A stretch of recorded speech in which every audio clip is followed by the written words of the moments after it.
Hello students, welcome to Magnet Brains. मैं रूपाली वर्मा। बने रहिए हमारे चैनल के साथ। क्योंकि हम आपको 100% फ्री एजुकेशन प्रोवाइड कराते हैं।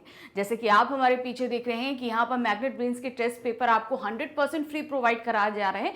सिर्फ आपको ये टेस्ट पेपर ही 100% फ्री प्रोवाइड नहीं कराए जा रहे हैं, आपको यहाँ पर किंडरगार्टन से लेकर क्लास 12th, आपका olympiad, NTSC, UPSC, state board, Hindi medium, English medium, जितना भी स्टडी मटेरियल है आपको टोटली 100% फ्री प्रोवाइड कराया जाता है। हम कभी ऐसा नहीं करते कि हमने आपको 2 वीडियो फ्री में दिए और उसके बाद हम बोलते हैं कि आपको हर क्लास के लिए इतना स्टडी मटेरियल परचेज करना पड़ेगा या इतना कोई स्कीम लेनी पड़ेगी। ऐसा कुछ भी नहीं है। आप जिस भी क्लास में जाकर कुछ भी देखना चाहते हैं आपको टोटली फ्री प्रोवाइड होगा।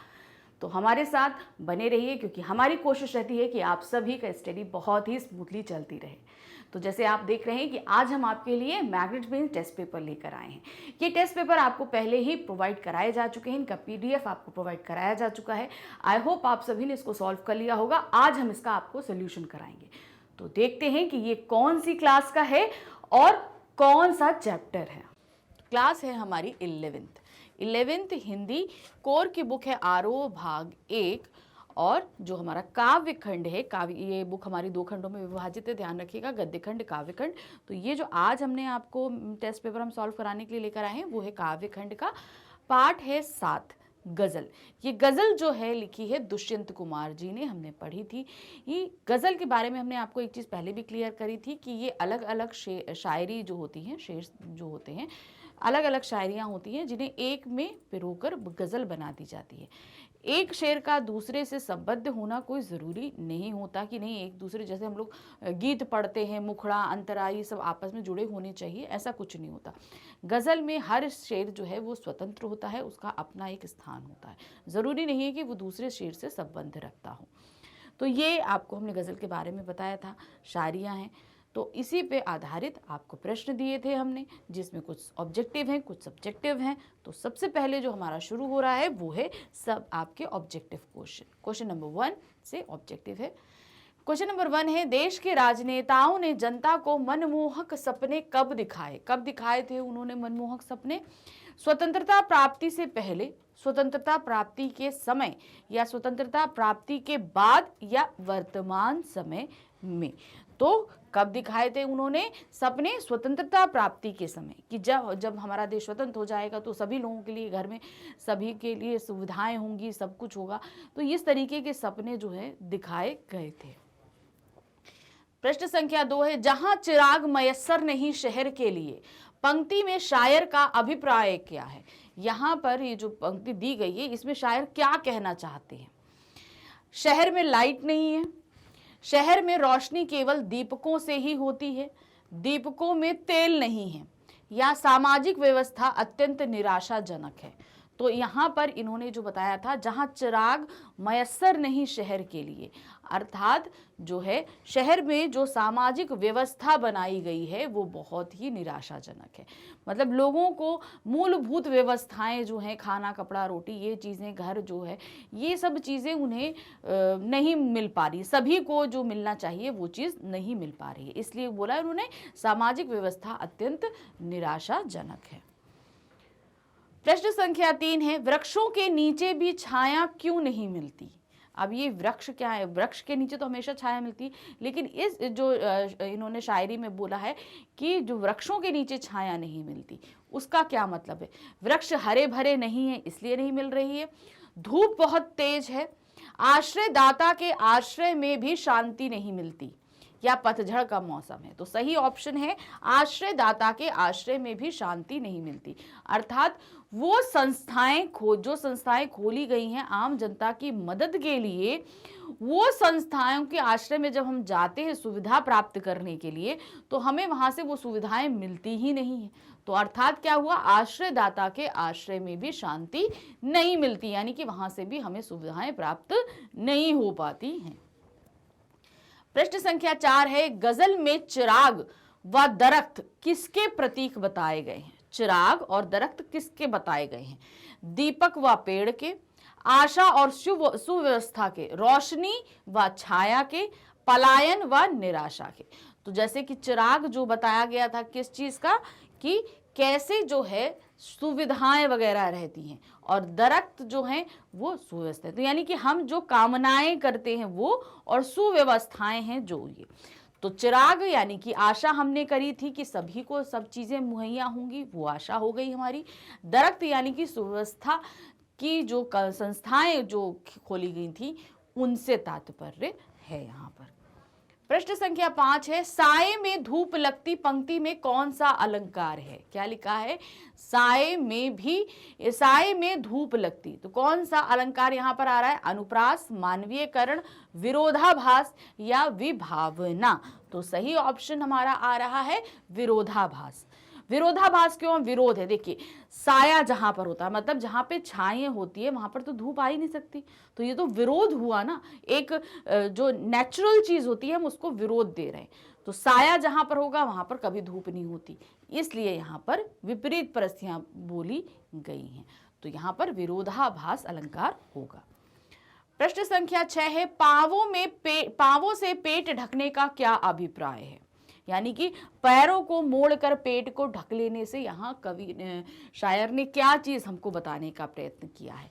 पावों को पेट तक सिकोड़ना, पावों से पेट का ढकना, भारतीयों की संतोषी प्रवृत्ति, भारतीयों द्वारा अपने अधिकारों के लिए संघर्ष ना करना।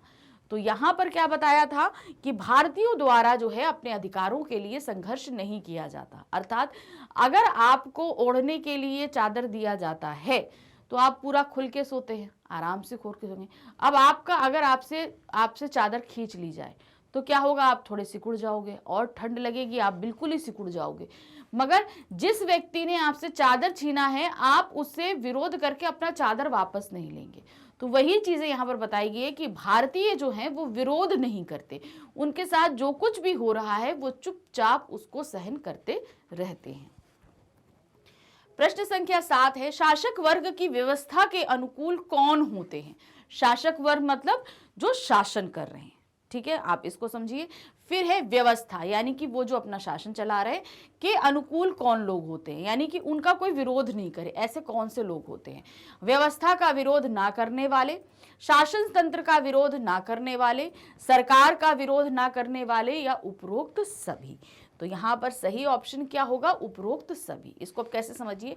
मान लीजिए कोई सरकार है जो सभी लोगों पर कोई ना कोई अत्याचार, कोई टैक्स लगा रहा है, कहीं कोई ऐसे नियम कायदे लगा रहा है जो लोगों को पसंद नहीं आ रहा है, अब वो विद्रोह करना चाहते हैं।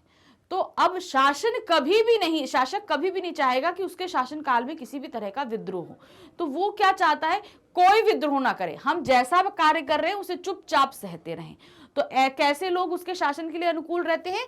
जो लोग कभी भी व्यवस्था के विरोध में ना जाए, जो कुछ हो रहा है वैसे होने दीजिए, शासन तंत्र जैसे कानून चला रहा है बिल्कुल आप वैसे चल लीजिए, उसका कोई विरोध ना करे, सरकार का कोई विरोध ना करे, जो वो टैक्स लगा रही है, जैसे नियम कायदे कर रही है उसका भी कोई विरोध ना करे। मतलब टोटल मिलाकर वो लोग जो किसी भी तरह का विरोध नहीं करते वो शासक वर्ग के लिए सबसे अनुकूल होते हैं। प्रश्न संख्या 8 है, सामान्य आदमी किस कल्पना के सहारे अपना कठिन जीवन व्यतीत कर लेता है? सामान्य यानी कि जो आम जनता होती है वो कौन सी ऐसी कल्पना करती है जिसके सहारे वो अपना पूरा जीवन व्यतीत कर लेगी? क्या है उसमें बताई गई है? ईश्वर के अस्तित्व की, अंधविश्वास की, सरकार के अस्तित्व की, या निराकार भावना की। तो सही ऑप्शन जो शेर के हिसाब से दिया गया है वो है ईश्वर के अस्तित्व की, यानी कि ईश्वर है। आप कहीं पे देखिए, अगर हम गलत करेंगे तो हमारे साथ भी कल गलत होगा, ये सोच कर चलिए। हमने अगर गलत किया तो हमारे साथ भी गलत होगा, अगर हम आज अच्छा कर रहे हैं तो आगे आने वाले समय में भी हमारे साथ अच्छा ही होगा। ये सिंपल एक फैक्ट नियम है। तो ये हम क्यों मानते हैं कि ईश्वर ने ये डेस्टिनी हमारी तैयार करके रखी है। तो आम जो जनता होती है, जो साधारण जन होते हैं, वह ईश्वर के अस्तित्व को मानकर अपना पूरा जीवन जो है वो आसानी से बिता लेते हैं। प्रश्न संख्या 9 है, काव्य लेखन की विधा गजल में क्या नहीं होता है? जो हमने पढ़ रहे हैं गजल, इसमें ऐसी क्या चीज़ है जो नहीं होती है? छंद नहीं होते, तुकबंदी नहीं होती, शायरी नहीं होती, या शीर्षक नहीं होती। तो सही ऑप्शन इसका क्या होगा, इसमें किसी भी तरह के शीर्षक नहीं होते, क्योंकि इसमें स्वतंत्र जो हैं वो जो हैं शायरियाँ होती हैं। तो कोई एक हम शीर्षक नहीं दे सकते, इसलिए उसको हम सीधे क्या बोलते हैं, गज़ल। जो विधा के नाम से ही उसको हम चला देते हैं। जैसे कहानी, गद्य साहित्य की एक विधा होती है कहानी। अब कहानी में क्या होता है, हर कहानी का अपना अलग अलग नाम होता है, लेकिन गज़ल में हम कभी भी शीर्षक नहीं देते, हम क्या लिख देते हैं कि ये गज़ल है। क्यों? क्योंकि उसमें अंदर हर एक शायरी जो है वो स्वतंत्र रूप से होती है। तो समझ में आ गया आपको, उसमें छंद भी होते हैं, तुकबंदी भी होती है, शायरियाँ भी होती हैं। प्रश्न संख्या 10 है, गज़ल में किस वर्ग की पीड़ा को व्यक्त किया गया। ये पूरी गज़ल हमने पढ़ी है, इसमें ऐसे कौन से वर्ग की पीड़ा यानी कि तकलीफ को बताया गया है। शोषित वर्ग की, कुलीन वर्ग की, शोषक वर्ग की, या सामान्य जनता की। तो सही ऑप्शन है कि जो लोग शोषित हैं उनकी यहाँ पर बात करी जा रही है। शासक ने अपने बड़े बड़े वादे करके अपने आप को शासक पर बैठा दिया, लेकिन अब वो सामान्य जनता का ध्यान नहीं दे रहे। अब आप ये बोलोगे कि मैम ये सामान्य जनता भी हो सकता है, शोषित वर्ग क्यों होगा। सामान्य जनता इसलिए नहीं, क्योंकि अगर सामान्य जनता होती तो उनकी तकलीफों की यहाँ बात नहीं हो रही होती। यहाँ पर सामान्य जनता को तकलीफ है, और किसके कारण है, शासक वर्ग द्वारा बताया गया है, इसलिए वो वर्ग सामान्य जनता नहीं होकर शोषित वर्ग के अंतर्गत आएगी। अब हम आते हैं यहाँ पर हमारे सब्जेक्टिव क्वेश्चन पे। सब्जेक्टिव क्वेश्चन क्या है, गजल क्या है। प्रस्तुत गजल में स्वतंत्र होने के समय राजनेताओं ने जनता को किस प्रकार के सपने दिखाए थे। तो दो क्वेश्चन पूछे गए, पहला गजल क्या होता है, और दूसरा स्वतंत्रता के समय राजनेताओं ने आम जनता को क्या क्या सपने दिखाए थे। तो इसको आप इस तरीके से लिखेंगे, गजल काव्य लेखन की वह विधा है जिसमें सभी शेर अपना स्वतंत्र अस्तित्व रखते हैं, अर्थात प्रत्येक शेर स्वयं में पूर्ण होता है। गजल में रदीफ, काफिये अर्थात तुकबंदी का विशेष ध्यान रखा जाता है। गजल रुबाई छंद में लिखी जाती है। यह विधा उर्दू शायरी से हिंदी में आई है। गजल में शीर्षक नहीं होता। अब देखिए गजल क्या होता है, इसमें तुकबंदियां होती हैं, शीर्षक नहीं होता है कुछ जो है, और ये रुबाई छंद में लिखा था, छंद का ही एक रूप है रुबाई, ये उसमें लिखा जाता है। तो ये आपको समझ में आ गया गजल क्या होती है। अब आते हैं दूसरे प्रश्न पे कि स्वतंत्रता के समय राजनेताओं ने जो है आम जनता को क्या सपने दिखाए थे। स्वतंत्रता प्राप्ति के समय देश के राजनेताओं ने जनता को मनमोहक सपने दिखाए थे। उन्होंने कहा था कि अब प्रत्येक घर में रोशनी होगी, दीपकों की माला जलेगी, हर घर में खुशियों का प्रकाश होगा। नेताओं ने यह आश्वासन दिया कि सभी लोग सुख सुविधाओं से संपन्न होंगे, किंतु नेताओं का वह आश्वासन कागजी निकला। तो जो जो उन्होंने आश्वासन दिए थे वो सभी आप यहाँ पर देंगे। प्रश्न संख्या 12 है, कवि उम्र भर के लिए पलायन क्यों करना चाहता है। उन्होंने बताया कि मैं उम्र भर के लिए पलायन करना चाहता हूँ, मतलब हमेशा के लिए मैं यहाँ से चला जाना चाहता हूँ। वो उन्होंने ऐसा क्यों कहा, क्या कारण था। कवि उम्र भर के लिए पलायन इसलिए करना चाहता है क्योंकि देश में राजनीतिक नेताओं ने वादा किया था कि वे हर घर को चिराग अर्थात सुख सुविधाएं उपलब्ध कराएंगे, किंतु आज पूरे शहर में एक भी चिराग उपलब्ध नहीं, मतलब बिल्कुल भी सुविधाएं नहीं है। हर घर के लिए छोड़ दीजिए, एक पूरे शहर के लिए एक भी सुविधा उपलब्ध नहीं है। देश में अनेक संस्थाएं हैं पर वे ईमानदारी पूर्वक जन कल्याण के लिए काम नहीं करती। शायर उन्हें वृक्ष की संज्ञा देता है और कहता है कि हर वृक्ष के नीचे छांव की बजाय धूप ही मिल रही है, यानी कि वो संस्थाएं कार्य नहीं कर रही और जब हम मदद के लिए जाते हैं तो वो हमें और ज़्यादा परेशान करती है। अर्थात कोई भी जन कल्याणकारी संस्था जन कल्याण के कार्य नहीं कर रही है। अतः शायर के मन में निराशा होती है और वह इन सभी कुटिल व्यवस्थाओं से दूर रहकर अपना जीवन व्यतीत करना चाहता है। या पलायन का मतलब तो आपको समझ में आ ही रहा होगा कि किसी एक जगह को छोड़कर हमें कहीं और जाकर रहना पड़ता है, उसको तो हम पलायन कहते हैं। यहाँ पर हम चले गए, यहाँ छोड़ के दूसरे चले गए। अब जो है ना, ये क्यों करना चाहते हैं, कारण वही थे कि जो वादे किए गए वो पूरे नहीं हुए, जो संस्थाएं नियुक्त की गई जन कल्याण के लिए वो कोई भी कार्य नहीं कर रही हैं। तो ऐसी जगह पर रहने का क्या मतलब है, इसलिए हम ये सब कुछ छोड़कर कहीं दूर जाकर बसना चाहते हैं। प्रश्न संख्या 13 है, गजल के पहले शेर में चिराग शब्द एक बार बहुवचन में आया है और दूसरी बार एक वचन में आया। अर्थ एवं काव्य सौंदर्य की दृष्टि से इसका महत्व बताइए। अब देखिए क्या है, कहाँ चिराग मयस्सर नहीं एक के लिए, तो वो जो आपको बताया ना चिराग, पहले शेर में चिराग और चिरागा दो शब्दों को बताया गया, एक एक वचन है और एक बहुवचन है, तो ये क्यों है, और साथ ही आपको बताना है काव्य सौंदर्य की दृष्टि से ये चीज कैसी लगती है आपको। तो यहाँ क्या दिया है, चिराग शब्द का शाब्दिक अर्थ रोशनी अथवा दीपक है और दोनों बार यह रोशनी के लिए ही प्रयुक्त हुआ है। पहली बार चिरागा शब्द बहुवचन जिसका अर्थ है बहुत सारी रोशनी अर्थात बहुत मात्रा में सुख सुविधाएं। पहली बार चिराग शब्द बहुवचन में इसलिए प्रयोग किया गया क्योंकि वर्तमान व्यवस्था लागू करते समय यह निश्चित किया गया था कि सबके घर में चिराग उपलब्ध कराए जाएंगे, अतः यह बहुत ही सारे दीपकों की ओर संकेत करता है। मतलब ये वादा किया गया था कि सभी घरों को सुविधाएं दी जाएंगी, इसलिए वहां पर चिरागा शब्द का इस्तेमाल हो, क्योंकि तब हमें एक चिराग नहीं बहुत सारे चिराग यानी बहुत सारी सुविधाएं चाहिए थी।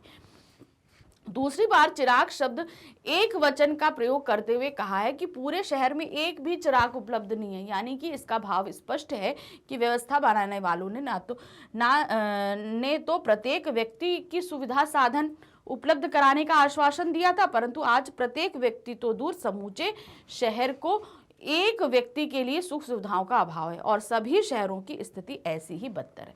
तो कहाँ उन्होंने क्या बोला था, बोले थे हम बहुत सारे चिराग देंगे अर्थात बहुत सारी सुविधाएं देंगे, मगर यहाँ तो पूरे शहर के लिए एक भी चिराग नहीं मिला, यानी कि बिल्कुल भी सुविधाएं प्रोवाइड नहीं कराई गई, ये बात उन्होंने इसमें बताई है।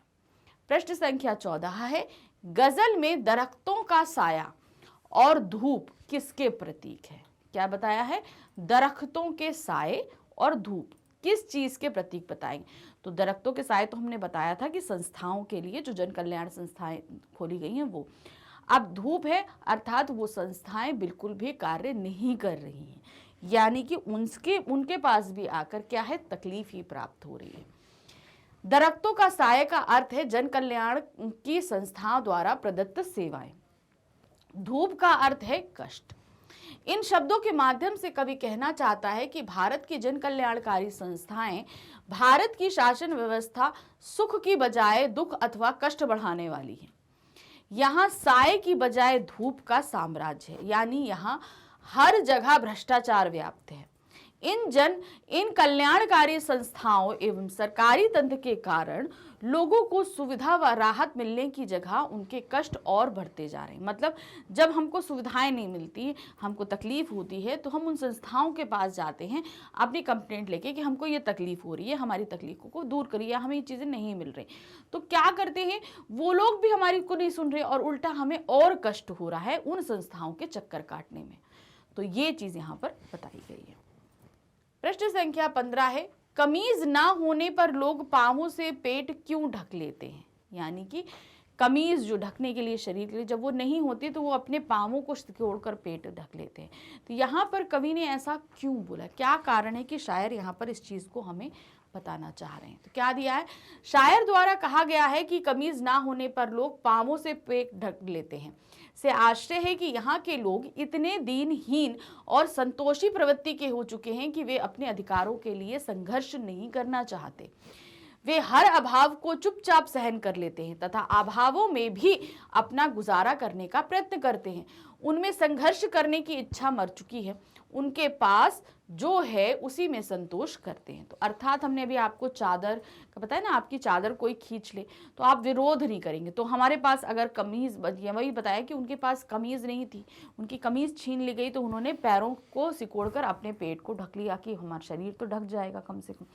तो ये चीज़ इसलिए बताई गई ताकि जो है उन्होंने उनकी कमीज छीनी, उनसे ये नहीं कि विरोध कर संघर्ष करके अपनी कमीज अपना चादर वापस ले आए, बल्कि जो उनको मिल रहा है वो उसी में संतोषी प्रवृत्ति के साथ जी रहे हैं। तो इसी बात को स्पष्ट करने के लिए शायर ने यहाँ पर ये बोला है।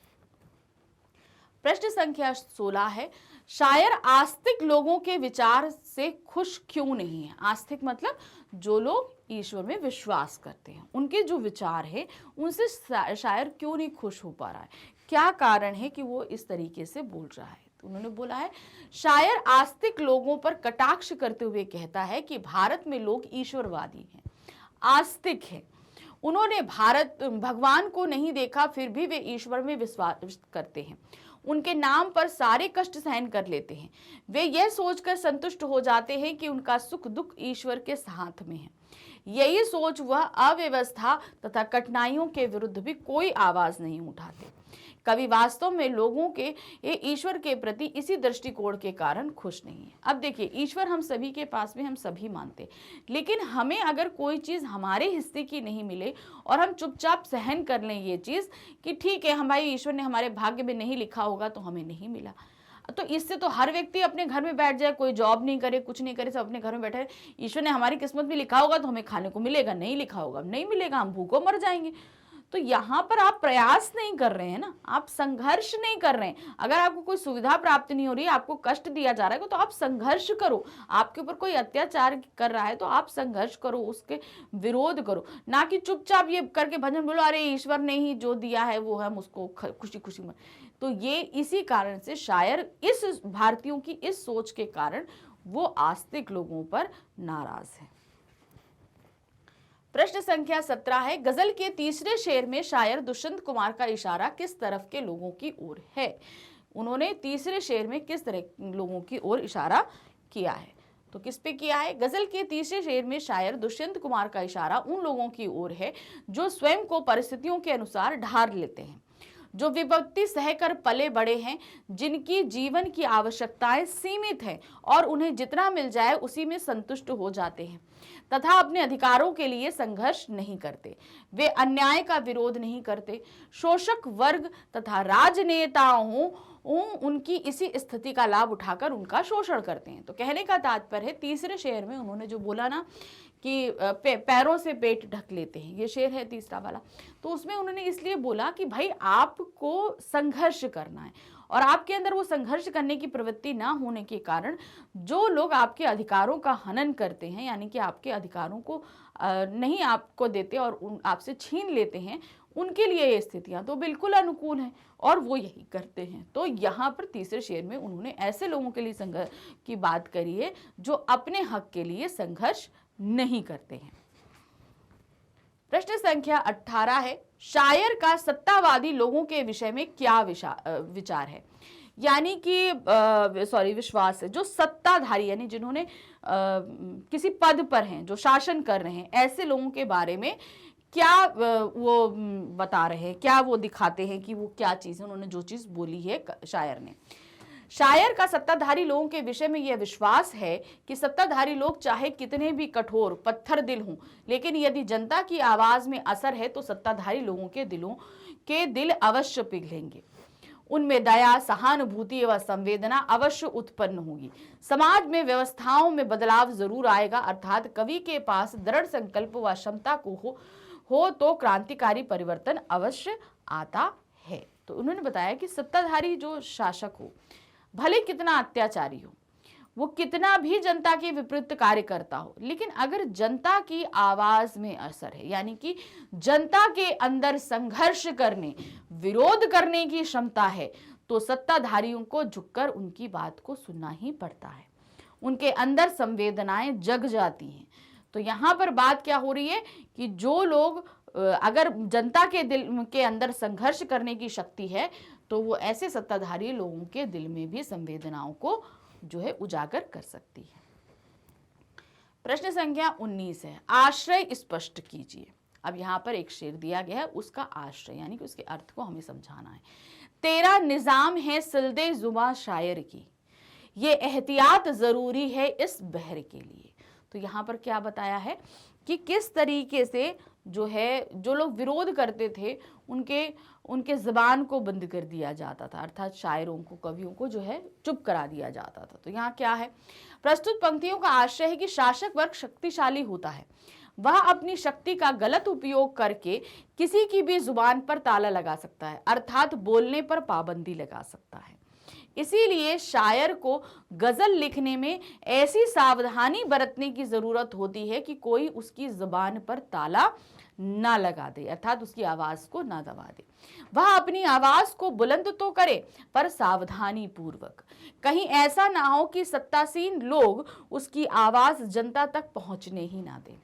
देखिए, जब स्वतंत्रता का समय था, हमारे देश को स्वतंत्रता प्राप्त नहीं हुई थी और अंग्रेजों का शासन था, तो बहुत तेज चारों तरफ बस स्वतंत्रता आंदोलन ही चल रहे थे। तो उस समय हमारे जो क्रांतिकारी लोग थे वो तो बहुत कार्यरत थे, खुलकर सामने आते थे, लेकिन जो साहित्यिक प्रवृत्ति के लोग थे अर्थात कवि और लेखक थे, वो भी लिखता थे, वो भी जो है लेखन कार्य के जरिए लोगों के अंदर की भावनाओं को उजागर करने की कोशिश करते थे। अगर अंग्रेजों की नज़र में ऐसे लोग आ जाते थे तो उनको जो है पकड़कर जेल में डाल दिया जाता था, उनके लेखन कार्य पर पाबंदी लगा दी जाती थी, उनको मतलब पब्लिकेशन हाउस उनकी बुक्स और इन सब चीज़ों को छापते नहीं थे, मतलब बहुत पाबंदियाँ थी लेखकों पर, कवियों पर, शायरों पर बहुत पाबंदियाँ थी उस समय। तो यही बात उन्होंने यहाँ पर बताने की कोशिश करी है।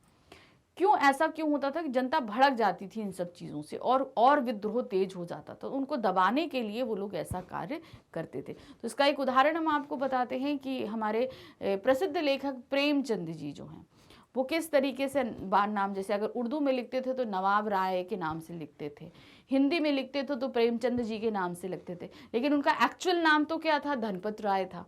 तो इस तरीके से उनके अलग अलग नाम होने के कारण जो है ना उनको पकड़ना मुश्किल हो जाता। उसी तरह आप अगर इस पूरी गज़ल को ध्यान से देखेंगे तो इसमें सत्ता के खिलाफ बहुत कुछ बोला गया है, लेकिन सब कुछ इनडायरेक्ट वे में बोला गया है। तो वही चीज़ है कि जो है सत्ताधारी लोग जो है वो अपने शासन को सुचारू रूप चलाने के लिए लोगों की ज़बान तक को सिल दिया करते थे। प्रश्न संख्या 20 है, आखिरी शेर में गुलमोहर की चर्चा हुई है, क्या उसका आश्रय एक खास तरह के फूलदार वृक्ष से है या उसमें सांकेतिक अर्थ निहित है, समझाकर लिखिए। तो यहाँ जो गुलमोहर शब्द का इस्तेमाल किया गया है वो सिर्फ एक सांकेतिक शब्द के रूप में है या एक्चुअल में जो फूलदार पेड़ होता है गुलमोहर उसके बारे में बात करिए। तो क्या है, गुलमोहर के नाम से ही ज्ञात होता है कि यह एक फूलदार वृक्ष है, जब यह खिल जाता है तब सबको अपनी ओर आकर्षित करता है, इसके नीचे बैठकर व्यक्ति को सुख शांति के साथ साथ स्वतंत्रता का भी एहसास होता है, मतलब बहुत खुशबूदार पेड़ होता है घना। यहाँ यह सपनों के भारत का सांकेतिक अर्थ प्रकट करता है। तो यहाँ पर गुलमोहर क्या बताया गया है, सपनों का भारत, ऐसा भारत जिसमें हर तरह की सुख सुविधाएं, खुशबू, संपन्नता, सफलता सभी कुछ होगा। यह सामाजिक हितों एवं जल कल्याण का प्रतीक है। कवि ऐसे ही भारत की कल्पना करता है, चाहे इसके लिए उसे कुछ भी त्याग व संघर्ष करना पड़े। यदि उसे इसके लिए अपने घर को भी छोड़ना पड़ा तो इसके लिए भी वह तत्पर है। मनुष्य को प्रत्येक स्थिति में मानवीय गुणों को बनाए रखना चाहिए, इससे समाज में अव्यवस्था उत्पन्न नहीं होती। तो यहाँ पर उन्होंने गुलमोहर जो बोला है वो सुख सुविधा संपन्न भारत के लिए, और उस सुख सुविधा संपन्न भारत को बनाए रखने के लिए अगर उन्हें अपने घर को छोड़कर कहीं दूसरों की गली में जाकर भी अपने प्राण त्यागने पड़े तो वो उसको भी करने के लिए तैयार हैं। तो यहाँ पर हमारा ये टेस्ट पेपर खत्म हुआ। आगे आने वाले वीडियोस के लिए आपको हमारे चैनल को सब्सक्राइब करना होगा। जब आप इसे सब्सक्राइब कर देंगे तो आपको नोटिफिकेशन बहुत ही ईजिली मिल जाएंगे और आपको आगे पता रहेगा कि कौन से हमारे वीडियो आने हैं। हमारे चैनल पर आपको जितना भी कंटेंट अवेलेबल कराया जाता है बहुत ही अच्छे से हम लोग छांट कर आपके लिए लेकर आते हैं ताकि आपकी पढ़ाई अच्छी हो सके। साथ ही हमारे चैनल पे ये सारा ही कंटेंट आपको totally book wise, chapter wise arrange मिलता है। इसीलिए आप हमारे चैनल के साथ बने रहिए। हमारे चैनल को लाइक, सब्सक्राइब, शेयर ज़रूर कीजिएगा। Thank you for watching. Bye bye.